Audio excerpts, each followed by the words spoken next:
राजस्थान हायकोर्टापुढील मनूचा पुतळा हटवण्यासाठी आंबेडकरी आंदोलनाला काँग्रेस नेते राहुल गांधी यांनी पाठिंबा द्यावा, तसेच देशातील सर्व विरोधी पक्षांनी एकत्र येऊन हा पुतळा हटवण्यासाठी लढा द्यावा, असे आवाहन ऑल इंडिया पॅन्थर सेनेचे राष्ट्रीय अध्यक्ष दीपक केदार यांनी केले आहे.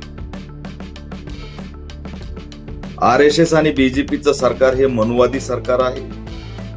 महिलांनी प्रश्न विचारल्यानंतर त्यांना राग येतो, कारण ते मनुस्मृतीला मानतात. हे खरंय, आणि हे बोलण्याचं काम काल पुण्यामध्ये राहुल गांधीजींनी केलं. आम्ही त्यांचं स्वागत करतो. तर त्यांना प्रश्न विचारतोय की देशात आणि राजस्थानमध्ये सर्वात जास्त जर सत्ता कुणी गाजवली असेल तर ती काँग्रेसने.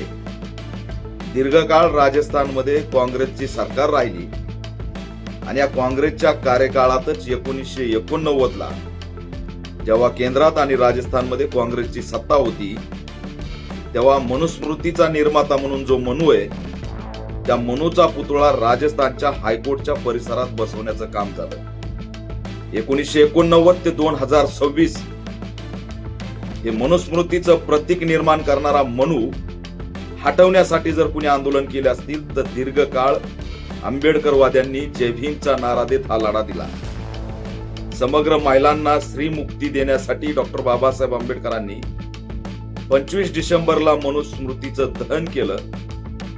या मनुस्मृतीच्या दहनाचा जो दिवस आहे तो साजरा करण्याचं काम या देशात कुणी केलं असेल तर आंबेडकरवाद्यांनी केलं. हा दिवस कधीही काँग्रेसने साजरा केला नाही. केवळ सत्ता आणि राजकारणासाठी बाबासाहेबांचा विचार लागतो, पण त्याच्यासाठी अंमलबजावणी करण्याचा जर मुद्दा पुढे आला तर कोणतंच सरकार पुढे येत नाही. भाजप असो की काँग्रेस असो, मनुस्मृतीचं प्रतीक असलेला मनू राजस्थानच्या हायकोर्टच्या परिसरातून हटवला जात नाही. औरंगाबादच्या जहाबाज महिलांनी, दलित महिलांनी जय भीमच्या घोषणा देत राजस्थानच्या या मनूच्या पुतळ्यावरती चढून काळं फासण्याचं काम केलं. त्या मजूर महिला त्यांना कधीही राहुल गांधींनी भेटण्याचा प्रयत्न केलेला नाही. राहुल गांधींना स्टेजवर बोलण्यासाठी हे सोपं वाटतं, पण जो आम्ही लढा लढतोय मनूचा पुतळा हटवण्यासाठी, त्याला पाठिंबा सुद्धा काँग्रेसने या देशातून दिलेला नाही.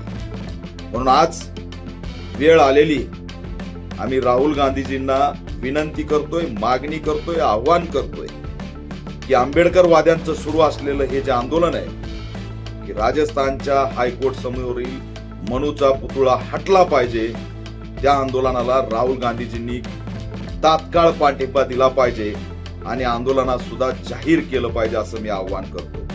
आज या देशामध्ये आरक्षणाच्या विरोधात आंदोलन सुरू आहे, संविधानाच्या विरोधात आंदोलन सुरू आहे, आणि जर याला खरं उत्तर काय असेल तर राजस्थानच्या हायकोर्ट समोर उभा असलेला मनूचा पुतळा हटवण्यात आलेला पाहिजे आणि त्या ठिकाणी देशाचं संविधान लिहिणारे महामानव डॉक्टर बाबासाहेब आंबेडकरांचा भव्य पुतळा उभा राहिला पाहिजे. हे एकमेव आंदोलन मनुवाद्यांना उद्ध्वस्त करणारं आंदोलन आहे, आणि ते राहुल गांधी, या ठिकाणच्या अखिलेश यादव, या ठिकाणच्या मायावती, कांशीरामजींनी दीर्घकाळ या मुद्द्याला धरून मनूचा पुतळा हटला पाहिजे म्हणून आंदोलनं केली, मागणी केली.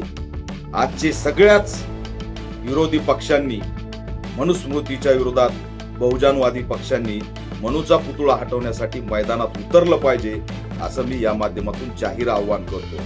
काँग्रेसचं सरकार असताना मनूचा पुतळा बसला हे दुर्दैव आहे, आणि काँग्रेसचं सरकार राहिलं तरी सुद्धा पुतळा हटला नाही, हेही त्याच्यापेक्षा मोठं दुर्दैव आहे.